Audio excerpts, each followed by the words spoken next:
Hola a todos, buenas tardes. Les damos la bienvenida a este nuevo reporte, año 2023, pero que reúne jurisprudencia de los meses de octubre a diciembre del año pasado. Somos poquitos porque hay harto, obviamente hoy día estamos ya en verano, enero, tenemos la Bienal de por medio, pero como siempre esto queda grabado después para nuestros socios y cualquier duda, consulta, pueden hacerla llegar también al correo de AOA Normativa. Como todos les damos la bienvenida y dejamos a nuestra maestra, a Ah, Carmen Paz, que nos expondrá los temas de hoy. gracias, Marisol. Bueno, un gusto saludarlos a todos. Vamos a partir entonces por los cambios que han habido en estos meses de octubre a diciembre, este último trimestre del año 2022, que estuvo bien activo con bastantes cosas en materia administrativa y también con fallos, que son varios de ellos bien interesantes que los podamos analizar. Em, Partiendo entonces, les quería contar que en el mes de octubre, el 14 de octubre, se publicó la DDU 469, que esta DDU tiene por objeto explicar y dar instrucciones respecto de esta herramienta que se creó en la ley sobre gestión de suelo para la integración social y el plan de emergencia habitacional, que es la habilitación normativa de terreno, ¿ya? La habilitación normativa de terrenos, como vamos a ver, es una herramienta bien robusta que va a estar vigente hasta el 31 de diciembre del 2025, si es que no se vuelve a aplazar, y que permite dar factibilidad normativa, es decir, darle norma urbanística a terrenos que hoy en día no permiten la construcción de vivienda. Ya tal como dice acá, entonces el objetivo de este mecanismo es viabilizar la construcción de viviendas para beneficiarios del programa de Fondo Solidario Elección de Vivienda. Sin perjuicio de que está destinado al Fondo de Solidario Elección de Vivienda, el DC49, como lo conocemos, también han habido algunos llamados del DC19 en que se ha aplicado esta herramienta de la habilitación normativa de terreno, ¿ya? Y es una herramienta, como dice acá, de carácter excepcional, ya que se aplica solo en ciertos casos muy determinados que vamos a ver, y además porque también tiene una temporalidad que es hasta el 31 del 2025, 31 de diciembre en principio. A través de de la habilitación normativa de terreno es importante tener claro que no es que se modifique el instrumento de planificación, en este caso el plan regulador comunal, ¿ya? No es que se haga a través de esta herramienta una modificación del instrumento, sino que lo que se hace es a un proyecto determinado para la construcción de viviendas del DC49 darle norma o establecer normas urbanísticas para ese proyecto, ¿ya? Pero ¿qué pasa si ese proyecto en definitiva no se llega a desarrollar por X razón? Las normas del plan regulador comunal existentes siguen vigentes. Por lo tanto, en el fondo lo que se hace es que se le da norma a un proyecto determinado. ¿Y cuáles son esas normas urbanísticas? Bueno, las que ustedes ya conocen, las mismas de siempre: agrupamiento, ocupación de suelo, constructibilidad, altura, subdivisión predial mínima, etcétera. Ahora, ¿a qué tipo de terreno puede aplicarse la herramienta de la habilitación normativa? Bueno, lo primero es lo que establece la misma ley. Se pueden aplicar estas normas especiales a terrenos que estén inscritos a nombre de los Serviu, o terrenos sobre los cuales haya existido una compraventa a favor del Serviu ante notario, pero anterior a a la publicación de esta ley. Y también terrenos que se encuentren inscritos en el conservador a nombre de otros órganos de la administración, ya, por ejemplo, Fuerzas Armadas, servicios públicos, gobiernos regionales, las mismas municipalidades o empresas públicas creadas por ley, por ejemplo, empresas de ferrocarriles, OEF, ¿ya? Y otros terrenos que pueden acogerse al mecanismo de habilitación normativa son los que sean de propiedad de un comité de vivienda inscrito a su nombre en el conservador antes de la entrada en vigencia de la ley, que fue el 27 de mayo del 2022, o también terrenos sobre los cuales haya existido una promesa de compraventa anterior a la vigencia de la ley de integración, por lo tanto, anteriores al 27 de mayo del 2022. Entonces, terrenos con promesa o a favor o de propiedad de un comité de vivienda, o inscritos a nombre del Serviu, o con promesa a favor del Serviu, o de propiedad de alguno de los órganos de la administración del Estado y empresas públicas. Todos esos pueden entonces acogerse a este procedimiento de habilitación normativa de terreno. Eso respecto de la 469. Ahora voy a hacer algo que nunca hago, que es no ir por orden, porque siempre voy por orden, pero me voy a saltar el orden, que sería seguir con la 470, porque las siguientes dos circulares, que son la 472 y la 473, también se refieren a la habilitación normativa de terreno. Entonces, Ya que explicamos en qué consiste la habilitación normativa de terrenos y que está muy desarrollado en la circular de DEU 469, me salto a la 472 para que sigamos en este mismo capítulo, digamos, ¿ya? Esta circular se emitió el 16 de diciembre pasado con el objeto de entregar recomendaciones metodológicas para la aplicación de la evaluación ambiental estratégica en el caso de la habilitación normativa de terrenos. ¿Y esto por qué? Porque el procedimiento de habilitación normativa de terrenos es un procedimiento bastante simplificado, pero así y todo, por el hecho de que se le dan normas urbanísticas especiales a un terreno determinado, en ciertos casos tiene que someterse a evaluación ambiental estratégica, ¿ya?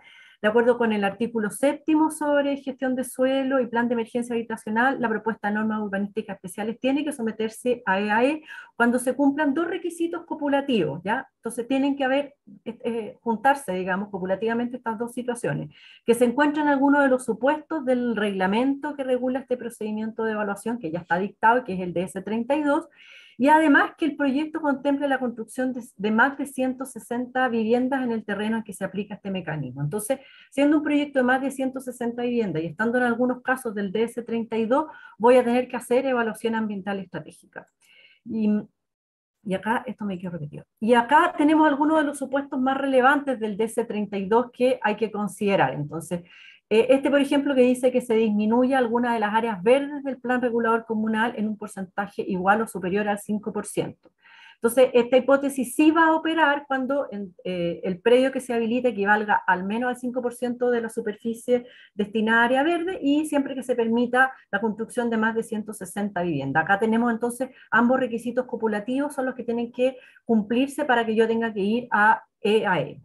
Luego en el número 5 dice que se incorpore el uso residencial a cualquiera de las zonas del plan destinado a los usos de suelo, infraestructura, actividades productivas calificadas como molestas, contaminantes o peligrosas, sea que estas últimas se mantengan o se eliminen con dicha modificación del plan, y esta hipótesis también se aplica en aquellos casos en que se defina un uso residencial para alguna de estas zonas y siempre que se permita la construcción de 160 viviendas o más. Luego tenemos que se incremente la altura o la densidad por sobre un 20% de lo contemplado en el plan vigente, y esto lo mismo tienen que ser proyectos de más de 160 viviendas, o se incrementa el coeficiente de constructibilidad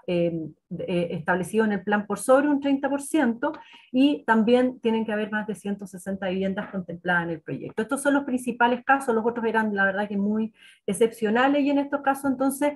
sí tendrían que someterse a la evaluación ambiental estratégica. Y ahora la 473, siguiendo también en la misma línea de la habilitación normativa de terreno, imparte instrucciones para aquellos procedimientos que se hayan acogido al artículo 50 de la ley para que puedan continuar su tramitación a través del procedimiento de habilitación normativa de terreno, ¿ya? Para los que no lo recuerden, el artículo 50, que lo puse acá abajo chiquitito, son casos especiales de proyectos de los Serviu, en que estos pueden proponerle al MIMBU a través de la CEREMI, modificaciones a los planos reguladores con el objeto de poder desarrollar proyectos habitacionales a través de esta modificación del plan regulador. Ahora, a diferencia de lo que hemos visto hasta ahora, que es el procedimiento de habilitación normativa de terreno, en el caso del artículo 50 de la ley, acá sí se produce un cambio al instrumento de planificación, es decir, es una modificación al plan regulador un poco más express, un poco más expedita, pero de todas maneras se cambian las normas del instrumento, a diferencia de lo que les explicaba con la habilitación normativa, en que solamente para ese proyecto determinado. Entonces, acá el artículo de la 10 de la ley de gestión de suelo permite que aquellos procedimientos que estén tramitándose a través del artículo 50 la continúen a través del procedimiento de habilitación normativa de terrenos, que es bastante más simple, ¿ya? Ahora, ¿qué beneficios tiene? En primer lugar, en cuanto a los planos, para la habilitación normativa no se requiere un plano detallado del proyecto, basta contar con un esquema general en que se presentan las posibles tipologías de edificaciones y su potencial volumetría, ¿ya? Porque esto es en el fondo para aprobar un proyecto habitacional, pero no necesariamente este proyecto habitacional tiene que estar en detalle desarrollado, y por eso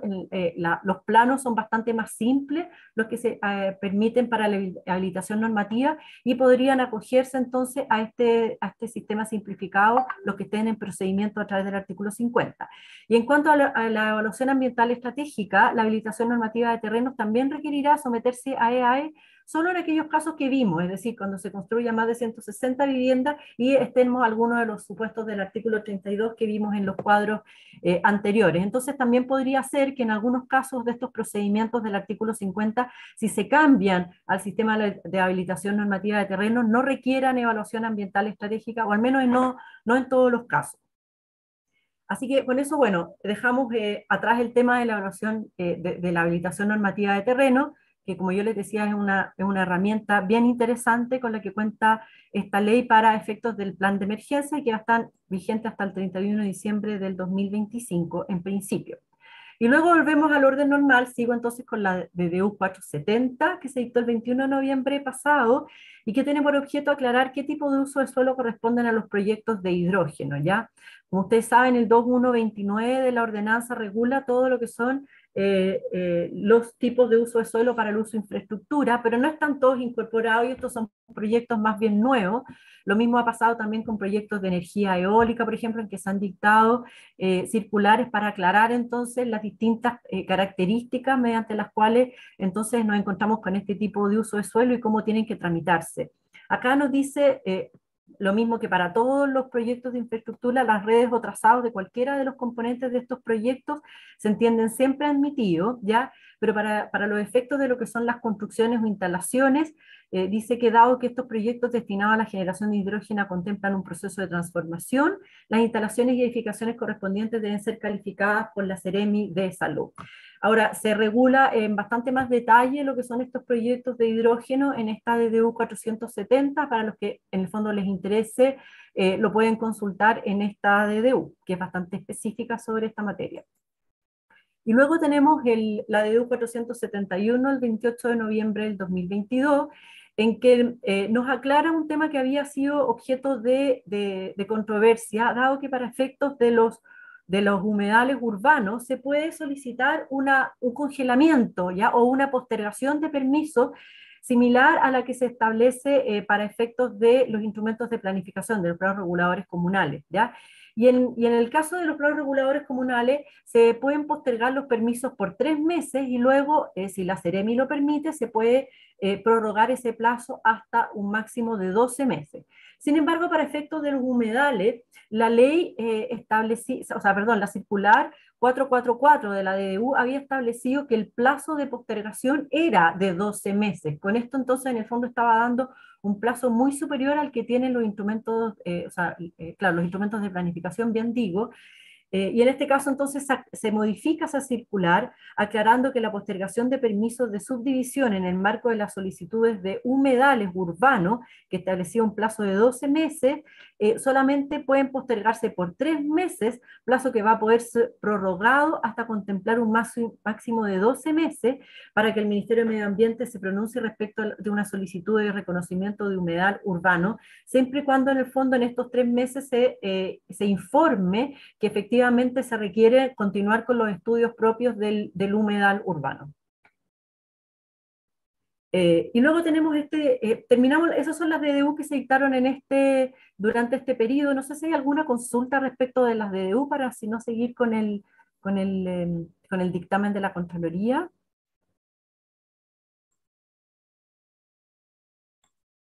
Ya, si no hay preguntas, sigo adelante. Tenemos este dictamen que es el E281581 del 25 de noviembre pasado, que este es un dictamen que se dicta a raíz de una solicitud de Patricio Germán Pacheco en representación de la Fundación Defendamos la Ciudad, en que se estaba solicitando un pronunciamiento que terminara la juridicidad del oficio 1405 de 2021 que emitió la Seremi, en la que en este oficio la Seremi de Vivienda de la región metropolitana indicaba que es posible la construcción de la vivienda del propietario y sus trabajadores emplazadas en predios de área de preservación ecológica, o APE, del Plan Regulador Metropolitano de Santiago, PRMS. Entonces, a raíz de este pronunciamiento de la Seremi de Vivienda que permitía entonces la vivienda del propietario y sus trabajadores en estas zonas de área de preservación ecológica del PRMS, es que entonces Patricio Germán va a la Contraloría para que se pronunciara respecto de la juridicidad de este pronunciamiento de la Seremi. ¿Y qué es lo que dice la Contraloría? La Contraloría dice que considerando que el artículo 8.3.1.1 del PRMS, en que indica que en las áreas de preservación ecológica o APE no se encuentra permitido el uso de suelo residencial, dice la Contraloría que no se advierte sustento jurídico de lo que resolvió la Ceremi en estos terrenos, ¿ya? Y dice que en estos terrenos no se puede construir la vivienda del propietario y sus trabajadores, a la que alude el artículo primero del artículo 55.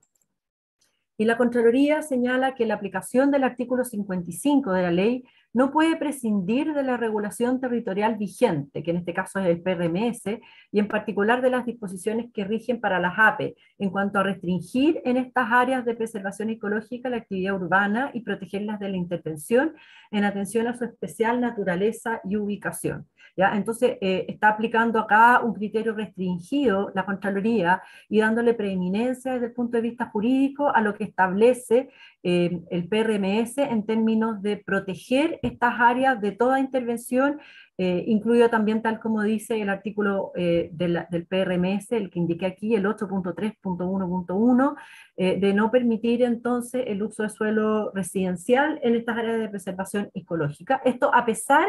digamos, de lo que indica el artículo 55 de la ley, que es la norma general que indica que siempre está permitida la vivienda del propietario y sus trabajadores. Acá entonces esto sería una norma más restrictiva a la que establece el PRMS, tal como ocurre en otros casos, por ejemplo, con las áreas de riesgo. Y acá me gustaría si Marisol puede comentar sobre este dictamen, porque ella lo ha analizado bastante. Marisol, ¿cierto? Y no, principalmente, a ver, esto es un tema complejo, como bien dice Carmen Paz, hay una como, uno podría identificarla como esta disputa entre normas legales de carácter general, que es la del artículo 55, con las facultades que tiene el instrumento de planificación territorial, que en este caso son los instrumentos intercomunales y metropolitanos, de regular las zonas rurales. ¿Por qué digo que es complejo? Porque por una parte hay todo un aspecto en donde de alguna manera reconocemos de que sería como el ideal que efectivamente los instrumentos de planificación reconocieran la posibilidad de construir en las zonas rurales, o sea, dijeran que pudieran habilitarse balnearios, todo lo que hemos identificado como estos proyectos que nacen de alguna manera al amparo del 3516, pero nacen también porque el mismo instrumento no los regula o no permite, digamos, que se desarrollen. Entonces, de alguna manera existen esta disputa normativa desde el punto de vista del artículo general del 55 de la ley versus también la facultad de planificar el territorio rural. Y ahí conversamos con Carmen Paz que, claro, uno incluso se podría ir al extremo donde el 55 no podría de alguna manera ¿cómo se llama? No podría estar siempre por sobre, digamos, el instrumento, sobre todo en aquellos aspectos en donde el instrumento puede, por ejemplo, regular zonas de riesgo. En las zonas de riesgo el 55 no podría pisar sobre, digamos, o emplazarse sobre áreas de riesgo, porque claramente iría en contra, incluso para la calidad de vida, para la seguridad de las personas. Entonces, Exacto. ahí es donde el tema entra como digo, en esta disyuntiva desde el punto de vista también como profesional y como qué es mejor, el planificar los territorios. Yo no me quiero ir al caso muy puntual respecto de estas áreas, si están bien o mal reguladas, claramente no es mi intención, eh, pero sí entramos como en esta disyuntiva respecto de qué es mejor, digamos, una norma general aplicable así en términos concretos por sobre los instrumentos, o que el instrumento efectivamente regule y establezca las exigencias, las condiciones y las restricciones sobre aquellos territorios. Sí. Eh, este dictamen igual se basa en un dictamen que hace mucho tiempo atrás la Contraloría ya había señalado, que incluso por el que hace mención esto, que al templo Bajay, porque antiguamente efectivamente no se aplicaba el artículo 55 en las áreas normadas por el PRMS. Y al final lo que dice la Contraloría, que el artículo 55 es un procedimiento que tiene que ser compatible con lo que señala el instrumento de planificación. Eso comentarles, en realidad es bien complejo, como tal como lo plantea Carmen Paz, hay una norma general del 55 que todos entendemos que prima pero también hay una visión, digamos, respecto de esta compatibilidad con la forma en que planificamos el territorio rural. Sí, hay que recordar además algo que de alguna manera va en relación a lo que dice Marisol, y que es que tiene que ver con que justamente la misma ley es la que le da facultades a los instrumentos de planificación, en este caso al instrumento de planificación de nivel intercomunal o metropolitano, que es el PRMS, para regular el territorio, para establecer zonas de riesgo, para establecer áreas verdes de nivel metropolitano, etcétera. Y por lo tanto, da esa facultad o esa potestad que le entrega la misma ley, es que se puede regular el territorio. De hecho, la Contraloría ha sido muy exigente en ir corrigiendo todas aquellas materias en que los instrumentos de planificación intercomunales o comunales se arrogan facultades que no tienen, pero en este caso el instrumento, el PRMS, sí tiene facultades para regular áreas de protección ecológica dentro de lo que es su ámbito de competencia. Entonces, en ese sentido, la Contraloría va en la línea de decir, el instrumento tiene facultades para regular el territorio, tiene facultades para establecer áreas de protección, y por lo tanto en esa área de protección, si el instrumento indica que no se puede desarrollar proyectos habitacionales, eso no puede ir en contra a pesar de la norma general que está en la ley en el artículo 55. Es complicado el tema, pero de alguna manera yo creo que esa es la lógica que sigue la Contraloría en este dictamen. Gracias, Marisol. Bueno, y eso en cuanto a dictámenes de Contraloría, y ahora les voy a contar algunos fallos interesantes que tuvimos en este último tiempo. Como ustedes saben, muchos de los fallos en el último tiempo se refieren a temas ambientales, porque probablemente el tema ambiental es la herramienta que está siendo utilizada por vecinos y comunidades con mayor frecuencia para ir en contra de algunos proyectos que estiman que afectan su calidad de vida, especialmente en el ámbito ambiental. Y acá la Corte de Apelaciones de Valparaíso, perdón, no le puse de Valparaíso acá, pero es de Valparaíso, rechaza con costa este recurso de protección en contra del edificio LIV de Reñaca. Esto fue el 11 de noviembre y fue un fallo que fue bastante difundido en la prensa, y que tiene un elemento interesante, más allá de que sea favorable al proyecto, y por eso es que lo traje para esta reunión, y que tiene que ver justamente también con lo que son áreas de protección o cercanía a áreas de protección. Acá, en este caso, el 15 de diciembre del año pasado, del año antepasado, del 2021, la Corporación Pro Defensa del Patrimonio Histórico y Cultural de Viña del Mar y la Fundación Yarur fueron en el fondo recurrentes y dedujeron un recurso de protección en contra del proyecto Reñaca Norte SPA por la ejecución de este proyecto LIV Reñaca sin contar previamente con un estudio de impacto ambiental. ¿ya? Este es un proyecto que al momento en que se presenta este recurso estaba ya prácticamente construido. Acá lo interesante es que la Corte de Apelaciones rechaza el proyecto, pero dando un argumento que es relevante para efecto de lo que hemos estado conversando en el último tiempo, y es que establece que este proyecto inmobiliario no es contiguo ni adyacente al Santuario de la Naturaleza ni al campo dunar, que está protegido en este caso en la zona de Concón, ni al área verde que lo rodea, sino que situándose a más de 174 metros. ¿ya? Y dice la Corte en conclusión, se estima que la construcción del edificio LIV Reñaca no constituye un acto arbitrario o ilegal, no afecta, por lo tanto, el derecho a vivir en un medio ambiente libre de contaminación que establece la Constitución y que es lo que se está amparando a través de este recurso de protección, por lo que el recurso se rechaza y se rechaza con costas. Ahora, más allá, digamos, de este evento, de este fallo, al que probablemente esta corporación y la Fundación Yarur van a apelar, van a irse probablemente de casación a la Corte Suprema, no lo sé, pero acá establece un criterio que es interesante. ¿Por qué? Porque cuando la ley de medio ambiente habla de que hay que someterse al sistema de evaluación de impacto ambiental, ya cuando uno se encuentra próximo o contiguo adyacente a un área protegida, en este caso un santuario de la naturaleza, pero podría ser otro tipo de área protegida también, podría ser un humedal, por ejemplo, ¿cierto? Eh, no está claro, porque la ley no lo dice, y tampoco lo dice el reglamento, qué entendemos por próximo o contiguo, y por lo tanto hay veces que hay proyectos que están muy cerca, que son vecinos a un área protegida, y otros que se encuentran un poco más lejos y se les exige entonces ingresar al sistema de evaluación de impacto ambiental. Y acá en este caso la Corte dice que respecto de este proyecto que estaba a 174 metros, no se puede considerar como adyacente o contiguo porque dada esa distancia al campo dunar no le va a poder generar efectos adversos y que por lo tanto no tenía que haberse sometido al sistema de evaluación de impacto ambiental. Así que desde ese punto de vista es interesante porque al menos la Corte de Apelaciones acá fija un criterio de proximidad, cosa que no existe en la ley ni en el reglamento, al menos no hasta la fecha. Y luego tenemos esto que fue súper noticioso en los últimos meses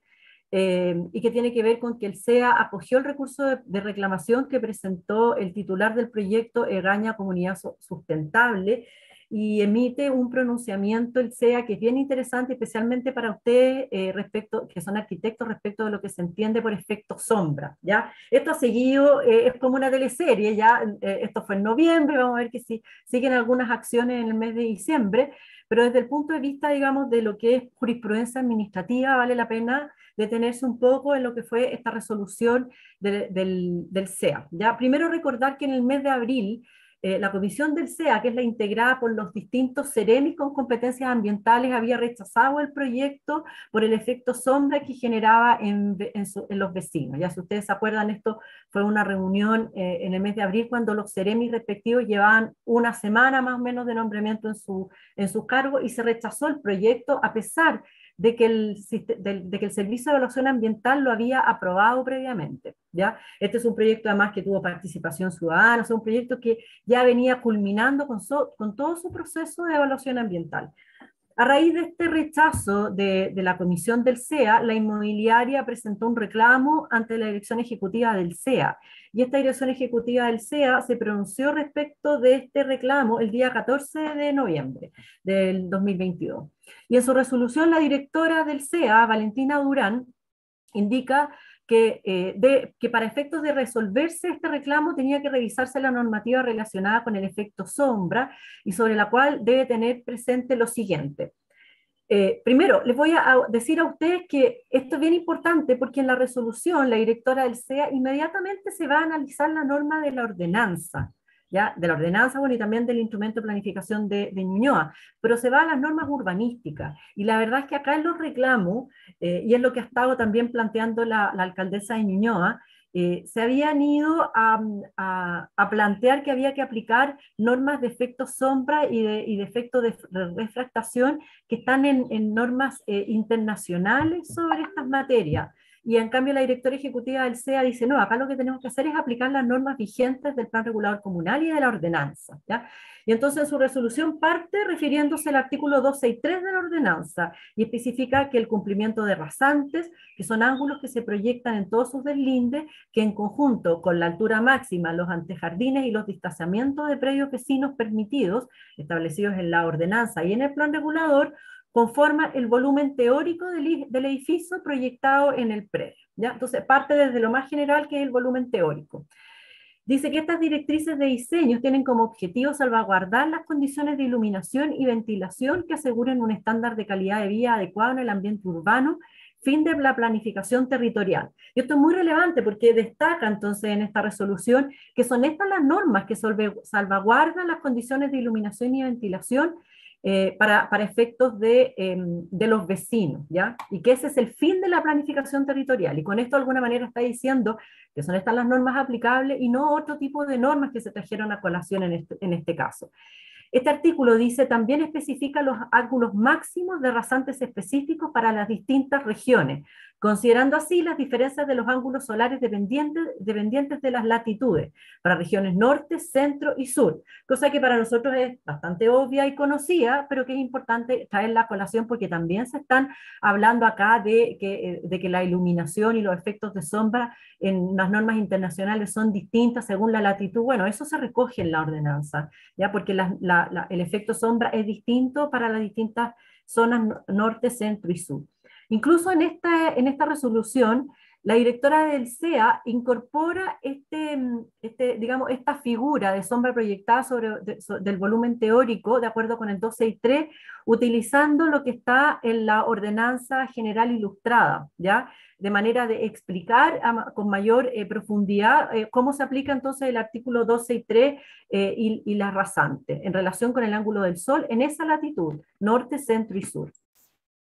Señala además que por su parte los proyectos pueden acogerse al 12 y 11, más conocido como estudio de sombras, ¿cierto? Y el 12 y 11 de la ordenanza establece que con el fin de editar diseños con planos inclinados de los edificios producto de las rasantes, las edificaciones aisladas podrán sobrepasar opcionalmente estas, las rasantes, no la altura, siempre que la sombra del edificio propuesto proyectada sobre los predios vecinos no supere la sombra del volumen teórico edificado en el mismo predio. Esto con efectos de evitar edificios piramidales o con planos inclinados producto de las rasantes. Y luego el 12 y 12 de la ordenanza indica que en ningún caso el proyecto podrá superar las superficies de sombras parciales que proyecta el volumen teórico hacia las orientaciones oriente, poniente y sur, ni por ende la superficie de sombra total producida por dicho volumen teórico edificado en el predio, así como tampoco su altura total.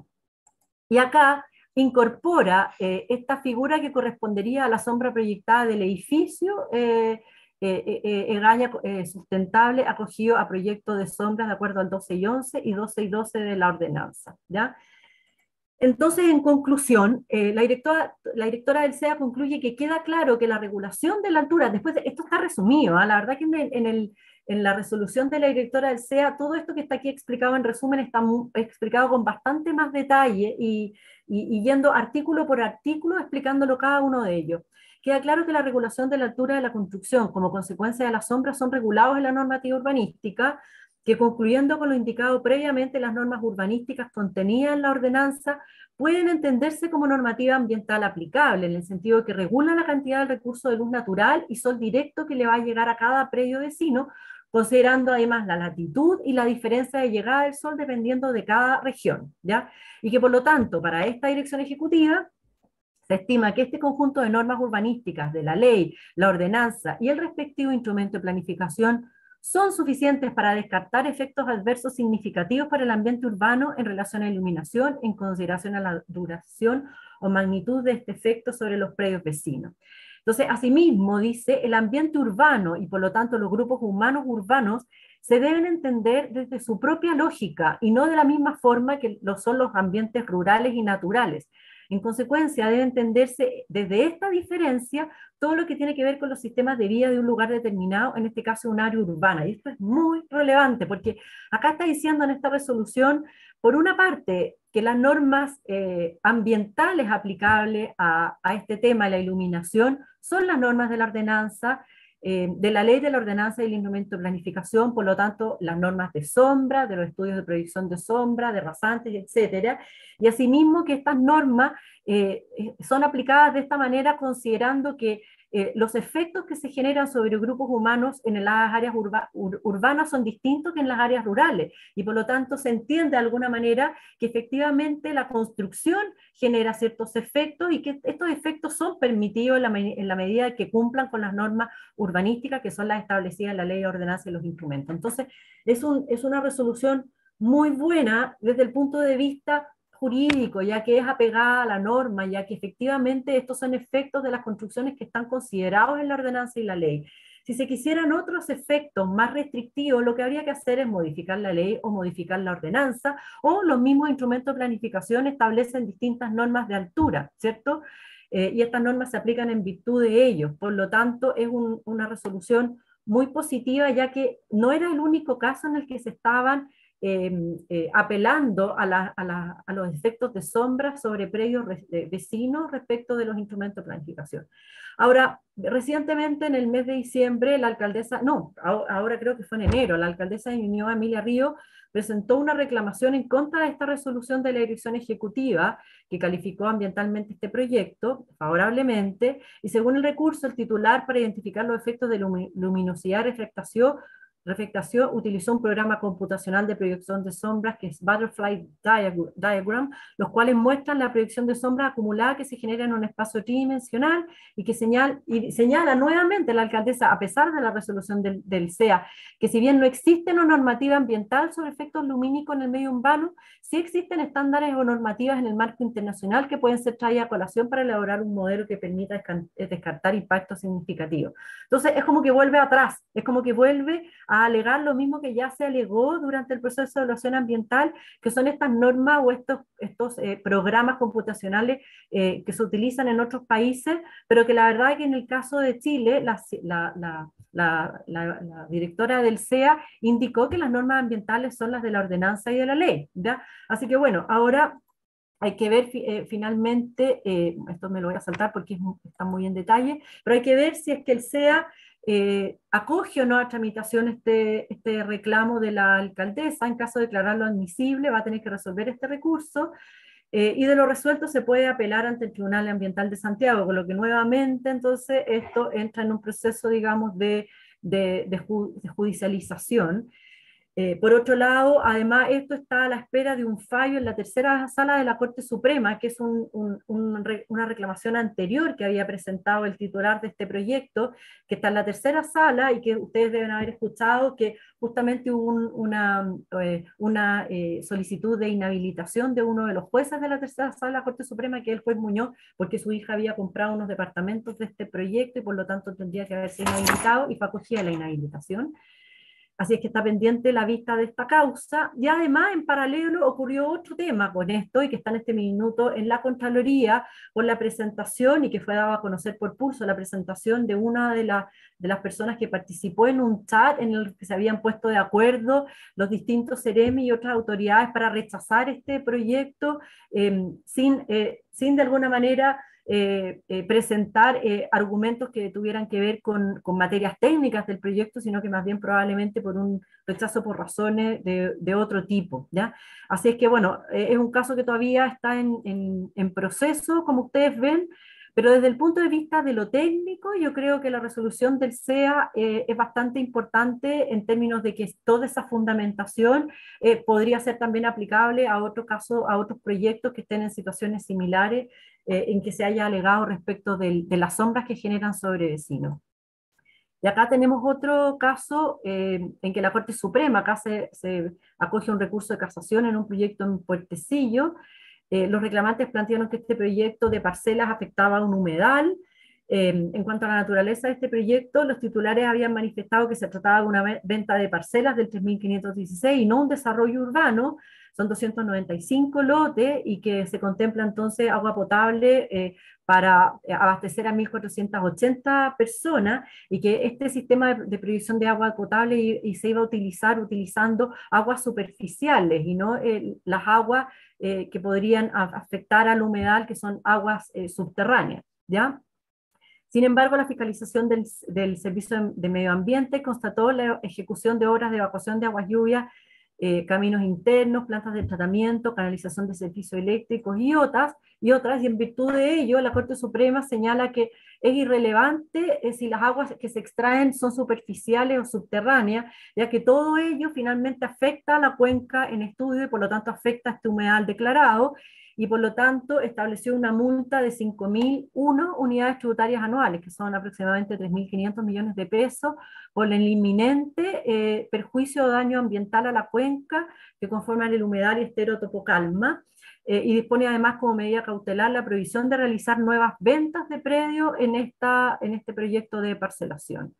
Así es que viene bien complejo este fallo porque evidentemente si estamos en este tipo de parcelaciones o desarrollo al amparo del 3516 y hay un área protegida como un humedal, entonces es bastante delicado los efectos que esto puede tener, ya que de acuerdo con la Corte Suprema, esto puede afectar el humedal, especialmente cuando se captan aguas, a pesar de que en este caso eran aguas superficiales, se afecta la cuenca.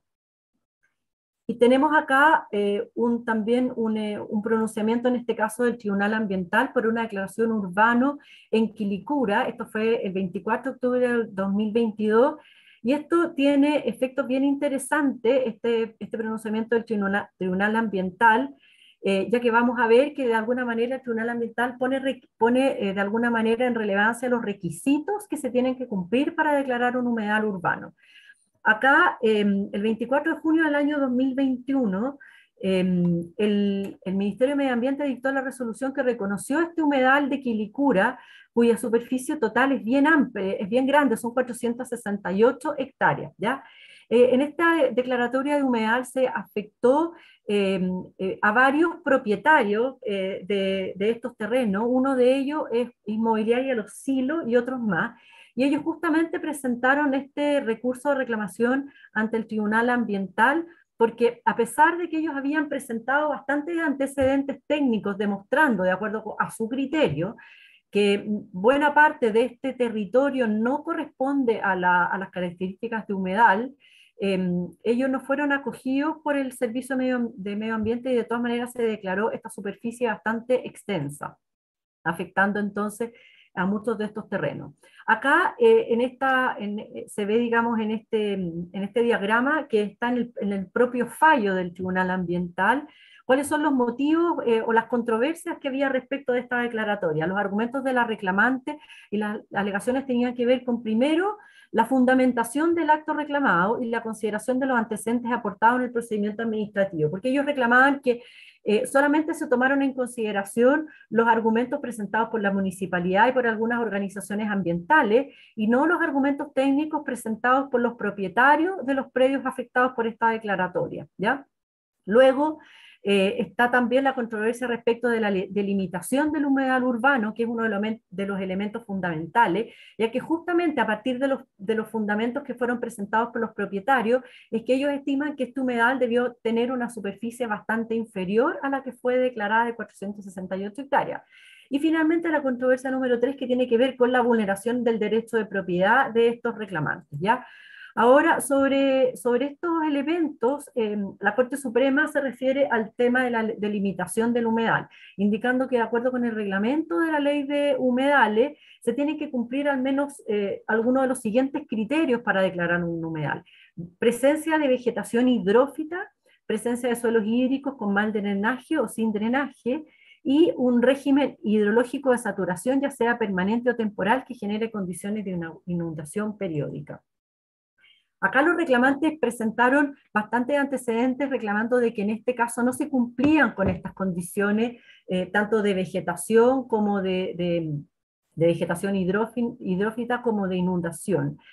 Y entonces respecto de la fundamentación de la declaratoria, el Tribunal Ambiental concluye que adolece de un vicio de legalidad por falta de la debida fundamentación, al no abordar las alegaciones planteadas por los reclamantes, ni otorgar respuesta razonada a los antecedentes que ellos habían presentado, ¿ya? Al derecho a formular alegaciones, al deber de otorgar respuesta razonada, al carácter fundado que tiene que tener la resolución final del procedimiento. Y estos son todos requisitos que tiene que tener un acto administrativo de esta naturaleza, principalmente porque efectivamente se afectan los derechos de terceros, en este caso terceros que son propietarios de esos terrenos.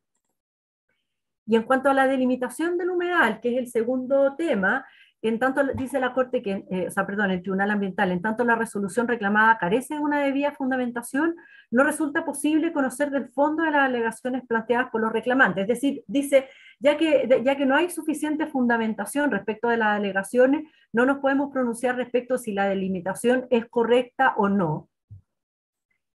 Y en cuanto al derecho de propiedad, dice que la declaratoria de humedal está amparada por la ley en función de su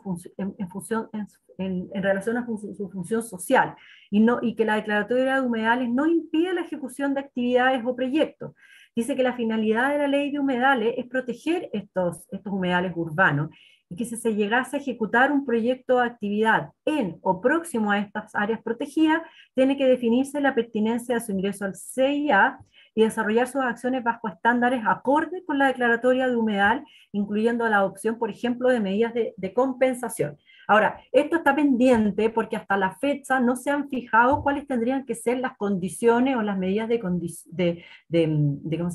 compensación que tendría que desarrollar un proyecto, por ejemplo, un proyecto inmobiliario que se ejecute en un humedal, ¿ya? Pero el Tribunal Ambiental de alguna manera aclara que el hecho de ser declarado un humedal no impide el desarrollo de un proyecto en su interior o próximo a él.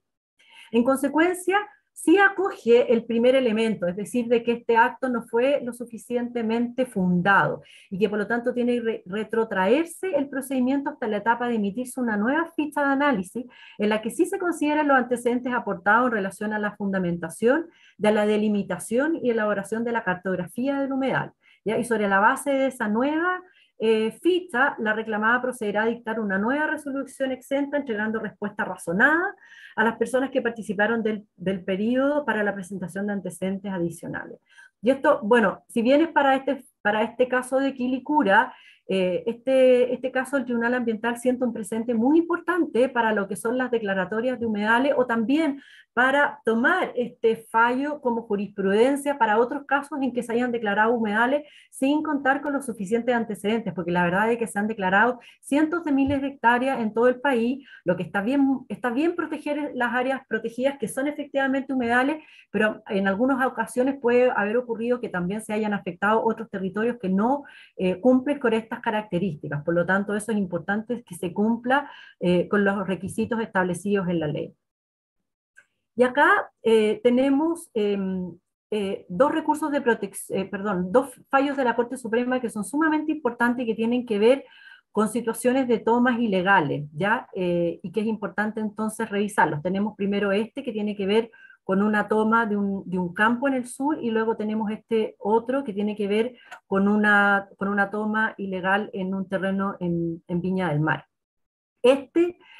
corresponde a una toma de un terreno de 339 hectáreas, un fundo, que es un fundo La Galera, y que se reclamó acá, se presentó un recurso primero ante la Corte de Apelaciones, y este luego subió hasta la Corte Suprema, un recurso de protección en contra de la delegada presidencial, ya que de acuerdo con lo que dice la Corte Suprema, es responsabilidad o atribuciones, digamos, de la delegada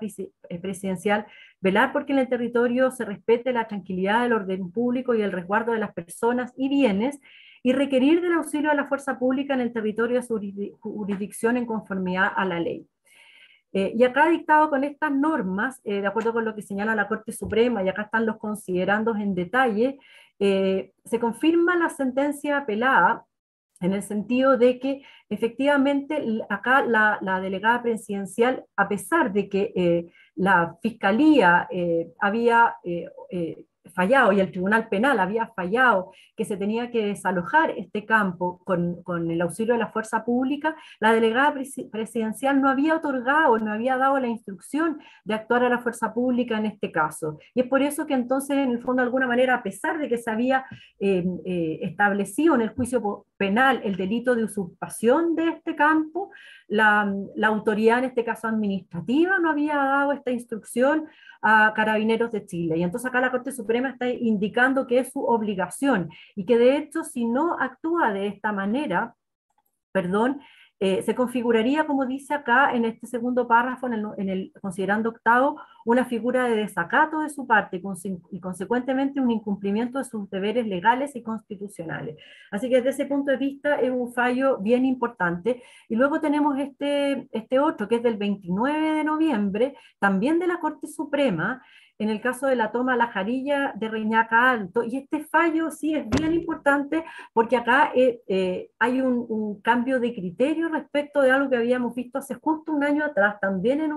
en una toma en Viña del Mar, en que la Corte Suprema había fallado que tenía que haber una coordinación entre el propietario y las autoridades para poder darle una solución a estas personas que tenían este problema, digamos, de falta de vivienda y que por ese motivo en el fondo estaban también en una situación de precariedad. Entonces, en este caso, en la toma de La Jarilla Reñaca Alto, es una toma ilegal de terreno, de propiedad de este terreno que es de José Elías Mazú, en el que permanecen alrededor de 85 personas. La Corte de Apelación de Valparaíso había rechazado el recurso de protección, señalando que los hechos se encuentran en investigación por delito de usurpación con un proceso en curso y que se establece la necesidad de rendir pruebas tendientes a demostrar la identidad de los ocupantes y las unidades construidas al interior del predio recurrente. Como ustedes ven acá, la Corte de Apelaciones estaba actuando asumiendo que esto fuera un delito de usurpación normal, en el que se puede, hay una usurpación, por ejemplo, respecto de un bien inmueble, una casa, en el que se le pueden notificar a esos ocupantes y se puede tener claridad de quiénes son estos ocupantes. En estos casos, cuando son estas tomas masivas, eso es prácticamente imposible. Entonces, la Corte Suprema destaca en este fallo los siguientes aspectos. Primero,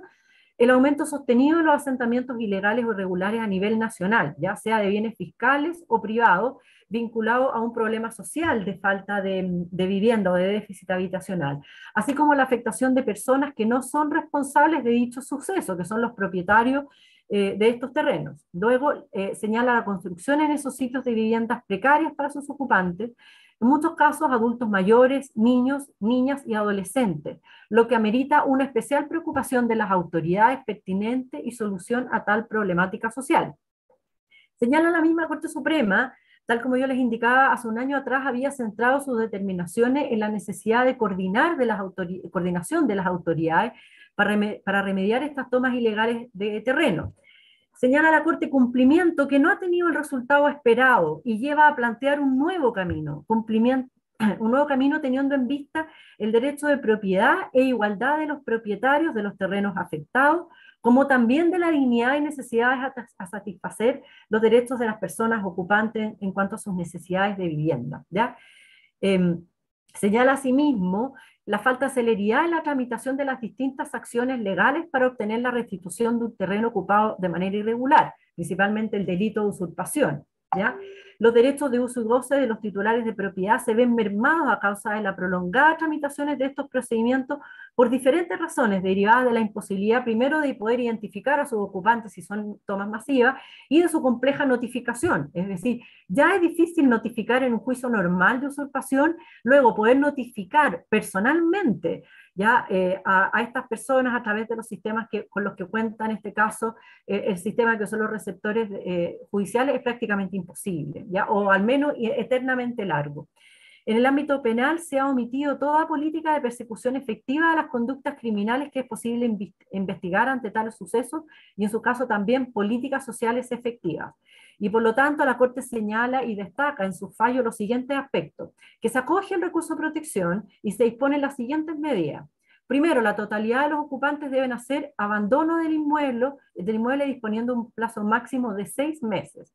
Luego de ese plazo, debe haber un desalojo inmediato con auxilio a la fuerza pública en caso de oposición. Indica que este solo fallo es mérito suficiente para el actuar de la fuerza pública sin requerirse de otras órdenes adicionales, ni judiciales ni administrativas. La decisión será puesta en conocimiento en conjunto de todos los ocupantes del inmueble, es decir, ya no tienen que ser notificados uno a uno, sino que se van a tener que establecer en lugares visibles de este terreno, notificaciones por cédula, es decir, documentos escritos que puedan ser visibles por todos los ocupantes. El municipio respectivo, en coordinación con el Ministerio del Interior, Ministerio de Vivienda y Urbanismo, Bienes Nacionales y Desarrollo Social, deben implementar de manera transitoria un recinto que reúna las condiciones adecuadas donde estas personas desalojadas sean albergadas o cobijadas con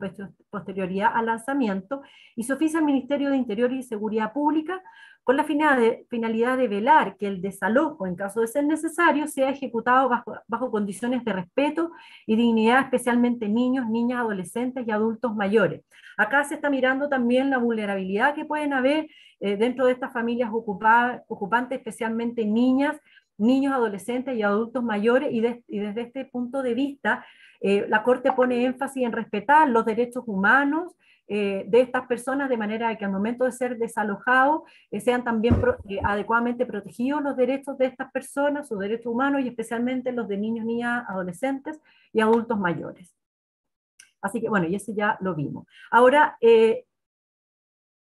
importante tener en cuenta algunos protocolos en situaciones de tomas, ¿ya? Se han publicitado algunos protocolos, este por ejemplo es de la Cámara de la Construcción, en que hay que ser especialmente ágil al momento en que se tenga conocimiento de estas tomas ilegales de terreno, en que el propietario debe realizar inmediatamente la denuncia del delito de manera inmediata. El delito de acá corresponde al delito de usurpación. La denuncia se puede realizar en cualquier comisaría carabinero, se recomienda la más cercana, cualquier cuartel de la PDI o directamente ante la Fiscalía. En la denuncia se tiene que señalar que existe flagrancia y solicitar el desalojo y auxilio de la fuerza pública, y debe dar aviso inmediato, dice, a la Cámara Chilena de la Construcción, porque este es el protocolo de la Cámara. Ahora, yo les recomiendo elaborar sus propios protocolos de manera de contar en casos similares a este, no solamente, digamos, con las indicaciones, sino que también con los mecanismos de contacto, es decir, conocer los teléfonos de las personas a las que uno puede llamar y saber a quién dirigirse inmediatamente, tener las direcciones a mano, de manera de que se pueda actuar con rapidez. Hay que considerar que estas tomas ilegales generalmente se producen en la noche, por lo tanto es importante tener cómo actuar con rapidez para que en el fondo el delito todavía se pueda considerar como flagrante, ya y se ha indicado que lo ideal es que sea dentro de las primeras 48 horas. Y luego tenemos la publicación de la ley 21.508, que interpreta y modifica la ley de copropiedad inmobiliaria. Acá una de las cosas importantes que considera esta ley 21.508 es que se interpreta el artículo 100 de la ley, en que indican que tratándose de todas aquellas materias reguladas en la ley cuya aplicación requiera expresa o tácitamente la dictación de reglamentos u otras normas complementarias, van a conservar su eficacia las disposiciones de la ley 19.537, es decir, de la antigua ley de copropiedad, hasta que se publiquen estos nuevos textos. ¿Ya? Acaba de aparecer en consulta uno de estos reglamentos, que es el reglamento de la ley de copropiedad. Falta otro muy importante, que son las modificaciones a la ordenanza que requiere esta ley. Pero de todas maneras, con esto entonces se permite que muchas de estas materias en las cuales hoy en día no existe claridad porque existe reglamento, que no existen los reglamentos del caso, entonces se sigan aplicando las normas de la antigua ley de copropiedad. Estos son algunos ejemplos de normas que requieren entonces dictación de reglamento y cuáles son estas materias. Ya una importante es el artículo 55 que se refiere a las superficies mínimas de condominio, porque vinculado con este artículo 55 hay muchas exigencias urbanas que tienen que ver con prolongar la trama urbana de los instrumentos de planificación cuando estos no las consideren. Entonces es bastante importante. Sin embargo, esta es una materia que requiere dictación de normas a través de una modificación de la ordenanza y por lo tanto hoy no sería exigible. Asimismo, en el artículo 66 se agrega el siguiente inciso final, que es bien importante, que dice que los condominios de vivienda de interés público se ejecutarán conforme a las condiciones establecidas en el Reglamento Especial de Vivienda Económica, que se refiere al decreto con fuerza de ley número 2 del Ministerio de Hacienda sobre el plan habitacional, cuyo texto definitivo fue fijado por decreto del Ministerio de Obras Públicas. Entonces, los condominios de viviendas de interés público que tienen todo un capítulo desarrollado en la ley de copropiedad inmobiliaria, van a ser regulados en la ordenanza en el capítulo especial de reglamentos de viviendas económicas. Y asimismo se establece una modificación a la ley de copropiedad inmobiliaria en el artículo 170, indicando que esta exigencia de condominios de vivienda social de 160, que pueden tener máximo 160 unidades habitacionales, es exigible a partir del 1 de enero del 2024 y se elimina el artículo 9 transitorio que lo hacía exigible a partir del 1 de enero de ahora, de este año. Entonces esto en el fondo se aplaza un año más. Y luego quería mostrarles solo a modo referencial, porque esto está en consulta en el Ministerio de Vivienda en este minuto, el reglamento de la ley de copropiedad inmobiliaria, y acá hay un artículo que destaqué porque es importante y que se refiere a la exigencia de estacionamientos para vehículos en condominios de viviendas sociales. La ley establece que los condominios de viviendas sociales tienen que contemplar al menos un estacionamiento de automóviles para cada unidad destinada a vivienda, pero señala que los directores de obras van a poder aprobar, previa solicitud fundada por parte del interesado, condominios de viviendas sociales que tengan una dotación inferior ya a esta exigencia, pero en virtud de las características del terreno. Y acá el reglamento en consulta nos establece cuáles podrían ser estos criterios de los directores de obra y señala tamaño acotado del predio, como pequeños condominios, terrenos provenientes de operaciones de sitio o proyectos de densificación predial, entre otros. Características topográficas del terreno, como pendientes u otras que impliquen la reducción del terreno útil para poder cumplir con esta exigencia.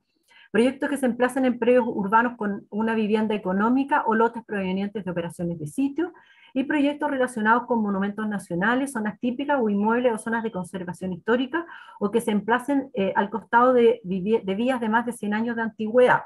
Con todo, en caso alguno, se pueden autorizar dotaciones inferiores a un estacionamiento de viviendas por cada 2 unidades destinadas a vivienda. Esto es lo que está proponiendo entonces el Ministerio de Vivienda. Personalmente yo creo que son muy altas estas exigencias que se están estableciendo. Hay muchos proyectos a modo de ejemplo que puede que no estén en ninguna de estas cuatro situaciones, pero que estén, por ejemplo, enfrentando una vía que tenga un importante corredor del transporte público o que estén enfrentando una estación de metro y que podrían ser perfectamente factibles de desarrollar un estacionamiento cada dos viviendas y que sin embargo no cabrían en estas posibilidades de excepción. Acá está solamente considerando el tamaño del predio, que es muy reducido, o bien proyectos que se emplacen en monumentos nacionales, zonas típicas, o inmuebles de conservación histórica, o en una vía de más de 100 años de antigüedad. Por lo tanto, creo que esto es un tema importante de hacerle observaciones al Ministerio en este periodo de consulta, al menos dentro de los que yo estudié y que tienen implicancias importantes. Eso sería, Presidenta.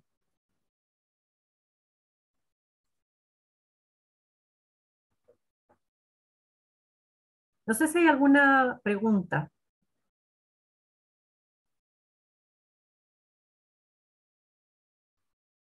Ninguna consulta, dice. Bueno, de todas maneras, como ustedes saben, esta presentación queda disponible por el canal de YouTube de la Asociación de Oficinas de Arquitectos, por si quieren repasar algún tema. Lo mismo también está contenido en el informe y de todas maneras yo le voy a mandar esta presentación a Marisol para que se pueda también enviar a los que les interese la presentación. Sí, Carmen, para ningún problema. Sobre lo que tú estabas mencionando recién, claro, acuérdese que como comité normativo nosotros efectivamente nos pronunciamos, estudiamos las propuestas de modificación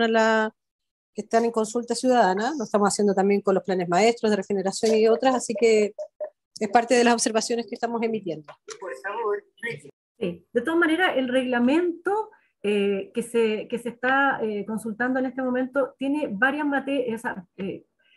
hay muchas materias que la verdad que no las aborda o las aborda de manera muy general, prácticamente remitiendo casi lo mismo que ya estaba en la ley. Creo que lo más importante desde el punto de vista de las exigencias de urbanismo y construcción van a venir en la modificación a la ordenanza, a la que hay que estar sumamente atentos porque puede que también prontamente se ponga en consulta, y eso sí es muy relevante para efectos del desarrollo de los proyectos. De todas maneras, este tema de los estacionamientos creo que es una materia que habría que observar porque es demasiado restrictiva las alternativas que se le dan al director de obras para poder eximir de los estacionamientos a los proyectos de vivienda social. Y la verdad es que estos algunos ejercicios que me ha tocado ver con arquitectos, la exigencia de un estacionamiento por vivienda es muy alta para muchos proyectos de vivienda social que hoy en día no se podrían desarrollar a través del mecanismo de los condominios con esta exigencia.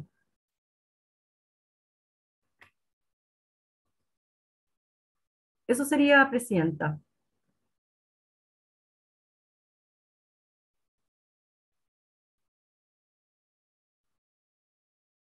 Muchas gracias, Carmen. Nos vemos. Nos vemos. Saludos a todos. Muchas gracias.